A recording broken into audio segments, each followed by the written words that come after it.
नमस्कार, capital TV देख रहे हैं आप। मैं हूं आपके साथ पूजा।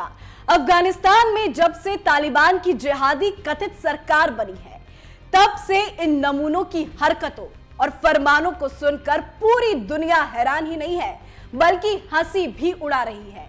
लोगों को मारने, बच्चों के कत्ल करने, महिलाओं के साथ रेप करने जैसे तमाम जघन्य और क्रूर अपराध करने के बाद अफगानिस्तान को शिक्षा का ख्याल आया है और तालिबान ने नई शिक्षा नीति घोषित की है, जिसे देखकर आप भी अपना माथा पीट लेंगे।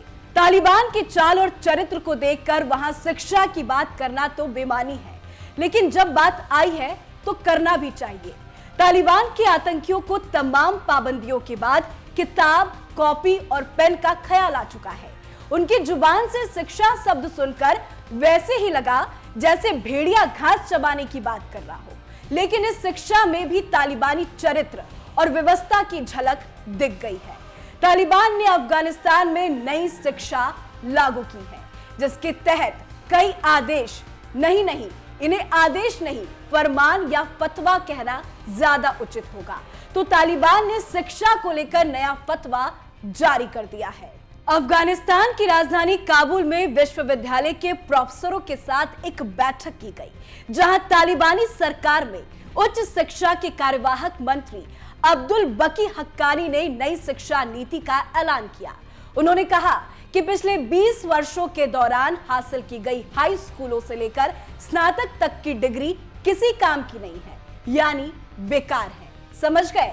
यानी जिन्होंने भी साल 2000 से लेकर 2020 के बीच स्कूलों और विश्वविद्यालयों में पढ़ाई कर डिग्री हासिल की है, वो डिग्री बेकार है। यानी 20 साल से पूरा अफगानिस्तान निरक्षर हो गया। अफगानिस्तान की डिग्री उसके ही देश में अमान्य करार दे दी गई है। तालिबानी आतंकियों के नए गुरु यानी शिक्षा मंत्री हक्कानी यही नहीं रुके।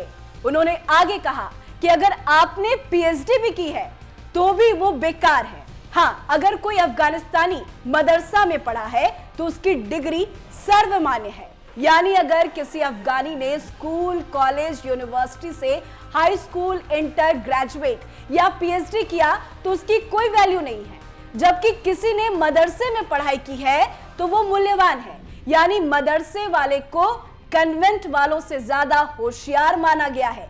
ये अच्छा है। हे आतंकियों के नए गुरु, हे तालिबान के नए शुक्राचार्य, लगे हाथ ये भी बता देते कि अब मैट्रिक, इंटर और ग्रेजुएट की योग्यता क्या होगी। क्या बंदूक चलाने वालों को मैट्रिकधारी, बम, गोला, बारूद चलाने वाले को इंटर पास, बच्चों का कत्ल करने वाले और महिलाओं के साथ रेप करने वालों को स्नातक और इन सभी कार्यों में रिसर्च कर खुद को इनका सरदार कहने वालों को पीएचडी डिग्री दी जाएगी? अब कैपिटल टीवी दुनिया के उन महानुभावों से ये सवाल करता है कि अफगानिस्तान का पक्ष लेने वालों, जरा इस पर भी अपनी राय तो दो। ये बताओ तो सही कि अफगानिस्तान की नई सरकार तालिबान की नई शिक्षा नीति कितनी कारगर होगी। यहाँ के छात्र जहां जाएंगे अपनी शिक्षा का पूरा उपयोग करेंगे, अपनी मदरसों की ऊर्जा से पूरा चमत्कार करेंगे, जहां होंगे वहां बलात्कार करेंगे। सच्चाई तो यह है कि तालिबान यही चाहता है कि हर मदरसे से हक्कानी और तालिबानी पैदा हो, और कुछ लोग हैं जो इनकी सोच पर सार्थकता की मोहर लगाते हैं। लानत है ऐसी व्यवस्था, ऐसी सोच और इसका समर्थन करने वालों पर। इस खबर में फिलहाल इतना ही। बाकी तमाम खबरों के लिए देखते रहिए कैपिटल टीवी। नमस्कार।